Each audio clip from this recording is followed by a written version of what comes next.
What's up, you guys? Welcome to the Monkey Cave. And in this episode, I've enlisted the help of Munkys Girl to share with you our 1966 C10. Some of the components we have hand built in the shop here for it. The majority of this truck was originally based on a 2003 GMC Sonoma. And over the years, I got near the middle of that build and realized that I wanted something a little bit more unique. So, through a series of trades with a couple of friends, I ended up with the a full 1966 C10 truck that I immediately chopped up and chopped up the S10. I combined the parts to create what you see here. And here we are. We're going to get into the description, right? What's up, you guys? So we're going to go ahead and get right into the beginning. Originally, I was building a 2003 GMC Sonoma. I was a part of a group called the Desert Dimes, and I catered in most of my fabrication to those guys, and they took real good care of me. So I used to weld get a lot of arms together for my friend Baja Customs. So this was his 7-inch over race kit. So I started with that. However, the frame on my truck was in pretty bad shape from a couple of years of abuse already. So I ended up deciding that I wanted to basically do a much narrower setup than what this was going to give me with the stock frame pivots. So I created a bulkhead here with my pivots moved inboard just a couple of inches. So my overall track width on this truck is going to be under 80 inches, okay, which is pretty good deal by comparison to most of the big pre-runners running well over 20 inches of front wheel travel. Of course, I'm not all the way to the center as far as the center mount goes, but it is bulkheaded. You can consider it a center mount, so on like that. So the knuckles here, upper arms, these are all hand cut with a bandsaw, grinded on a Trick Tools belt sander. Gotta love a belt sander, man. They're really great for graining and things like that. It was all engineered by hand. All I did was make an aluminum template. All right, engineered it, giving me the accurate kingpin inclination that I was looking for, as well as anti-dive characteristics to go with the S10 geometry, because you have to match that for this particular setup. So that's kind of what makes it unique as well. And then, of course, figuring out what your caster and your camber gains are. So with everything pulling well over 20 inches of travel, originally I could take this arm and flip it over to the other side before there were tubes there. It cycled well over 27 inches, but with the addition of a few things, it started being limited back. Considering this truck is under 80 inches wide, I'm pretty satisfied with that. It's really just down to getting the steering correct and things like that. So that's what we're working on next. All right, you guys, moving through the build. Of course, I engineered the front end, right?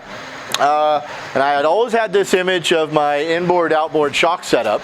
So of course I'll be running Fox 3.5 4-tube bypasses on the outside. Those are a 14-inch stroke, and then on the inside I've got a 12-inch stroke 2.5 coil carrier. And then a 4-inch stroke 2-inch bump stop up front. I figured with my motor set back and everything, that should be plenty adequate for a pre-runner build, which is ultimately what this is supposed to be. It was never intended to be a race truck per se, but hopefully if I get the opportunity, I may end up racing it a little bit. So all the Chevy components on this truck come off of a 2500 Suburban I had, year 2000. So I've got a 6-liter motor in here, and of course I'm going to use the hydraulic booster braking system. So I'm poor. I'm trying to use what I can. Most of the parts, like these shocks, these were acquisitions made at swap meets and things like that. Moving through the truck, like I said, I got a 6-liter motor. I had always imagined the motor going in from the bottom of this truck. Since the inception of this build, almost 12 years ago, that was always kind of what I wanted. So I built out a subframe in there. I'll include some pictures here. And then I stuffed that motor in from the bottom, and I left all the accessories on the motor and the harness and everything.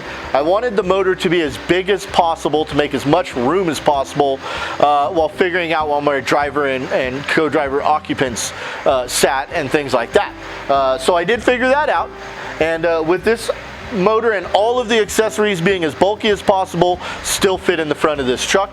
Of course, like most center mounted trucks, my feet will be off to one side a little bit, but I'll cover that in just a second. So here we are at the back of the truck, right?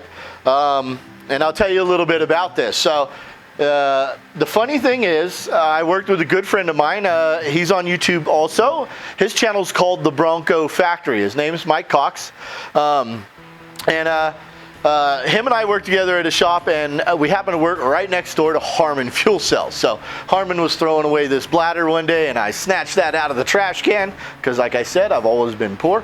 I had some friends of mine build this aluminum fuel cell for me, and although that fuel cell is now so bad that I can't run that, I have to have a new fuel cell made if I want to run like a race or any of that stuff. So I don't know exactly what I'm going to do. I plan to keep this shape though. I like this for the back of my truck because I plan to run the vintage style spare setups. I'm going to run a spare up here and a spare back here, and I'm going to make that flip up with a little bit of trunk. And then ultimately my goal is steel fenders with a widened steel tailgate right here, right? I want that, and I'm gonna do the old chains. I have an imagination for what I wanna do, and I think that we're gonna nail it when we get there because it's not really out of the realm of what we can do. So I'm really looking forward to starting to put the skins on this truck, basically. Right here, this is the Lincoln Continental Ford 9-inch, right? If you're looking for the widest Ford 9-inch you can get, you either get it out of an old F-250 van, or you're going to get it out of the old Lincoln Continentals, and that's what I did. I have had this rear end now floating around with me for like 10, 11 years or more. So it is what it is, but I've already done a full float conversion through Schreiner Motorsports back here, so I'll have to have new axles and all of that.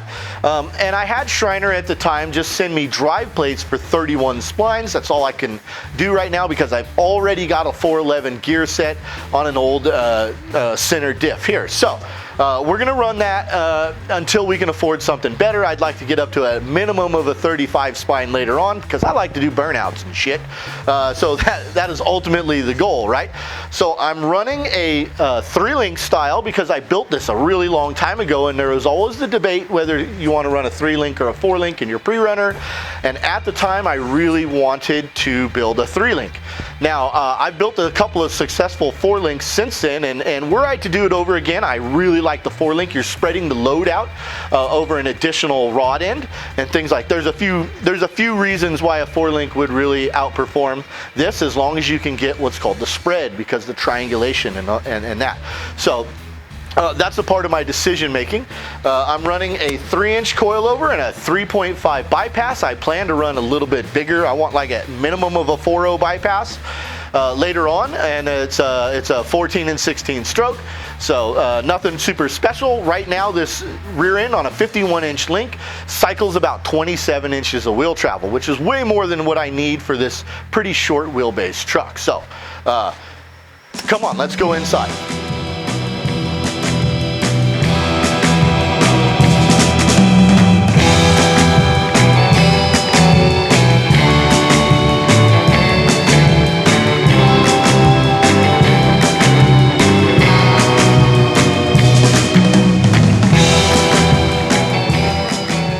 So here we are on the interior, you guys. So obviously 1966 C10.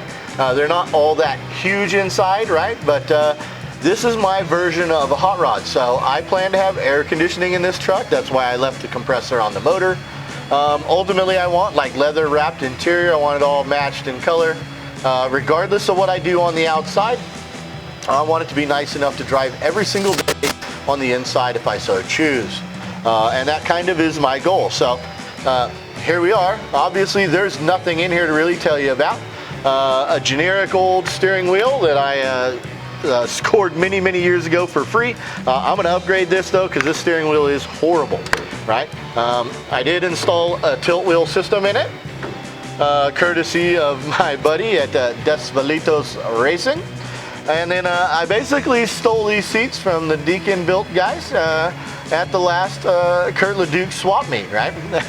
Like I really stole these seats. I wanted containment seats in this truck because obviously this truck is built for a little bit bigger stuff than your regular long traveled Silverado like my other one or any of that. And we've seen people break their backs in the suspension seats. For your 4x4 and your light duty stuff, suspension seats are great. But in a vehicle that you intend to roughhouse quite a bit in, and obviously you may end up in a G out situation, you're going to want the containment seat. And later on, if we want to get into safety, I can explain to you exactly why. So who doesn't love an old vehicle with wind wing windows and stuff like that? Hang your arm out, hot lady by your side. I can take this truck to hot rod meets, and I can go off-roading in it. That's what I've always dreamt of. So there'll be more in the future because we're going to continue building on it. I actually worked on it this morning. So as time permits, it's on. Let's do this.